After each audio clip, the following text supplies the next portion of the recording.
you to Mars. We all know teenagers like to think of themselves as unique. The first time I saw a teenager's brain on the console of the scanner, it was just like, that's what makes you different from any other human on the planet. That's you. My name is Jen Pfeiffer, and I'm a professor of psychology at the University of Oregon. I study adolescent development, and it feels like pretty much everything changes in adolescence. From your neurobiology to your social world. I study how these changes are intertwined with each other and how they affect mental health, well-being, and risk behavior. There are a lot of myths and misunderstandings about adolescence that I'm trying to change. One misunderstanding is about when adolescence happens, or who is an adolescent. Most people probably imagine like a rowdy bunch of 16-year-old boys who skipped class, stuffed into a car, and are speeding down the road to get lunch. Or maybe a pimply 13-year-old whose body is reshaping itself before their own eyes in embarrassing and confusing ways. But the truth is, adolescence is a much longer and more complex period of life. It has a biological beginning with puberty, which can start as early as 9 or 10 years of age, and a social end with the assumption of adult roles and responsibilities, typically sometime in your 20s. I often say that means adolescence doesn't have a capital A. It's not just one or two big things that happen or a couple of problems that get solved, but a long series of changes with different timing and patterns in your body, brain, behavior, and relationships. Since teenagers can drive adults up the wall at times, it's important to reconsider how we interpret their behavior. A really damaging myth about adolescents is that these changes in their bodies and brains make them do crazy things. We often hear the media say teens have an immature prefrontal cortex, or it's underdeveloped, or even broken, or missing.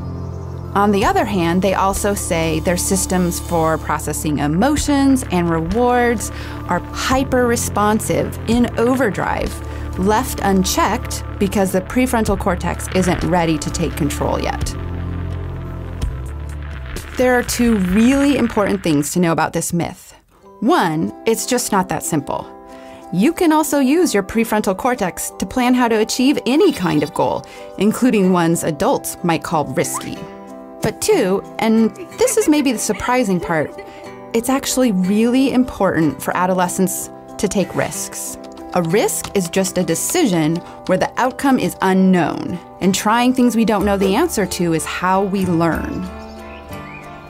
Adolescence is this magical time where your biology and your social environment both work together to create opportunities to take risks. So you learn more by exploring, by trying out these unknowns. Do I like playing soccer? Am I any good at it? Oh, I like being on the team more than I thought I would. Does that guy or girl like me? Whoa, dating someone is more stressful than I thought it would be. It's a good time to try new things because as an adolescent, you're in between.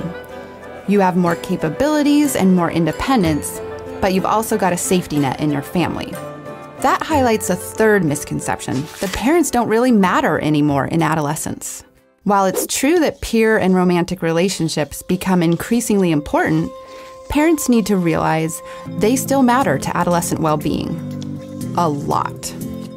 The learning and risk-taking adolescents do is fueled by a need for social connection.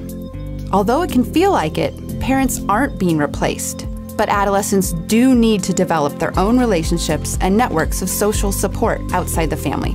It's just part of growing up.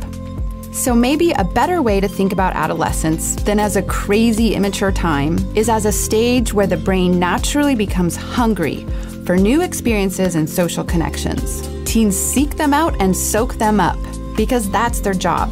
It's how they grow and learn. That means the teenage brain isn't flawed. It is perfectly designed to help young people grow into the adults they will become.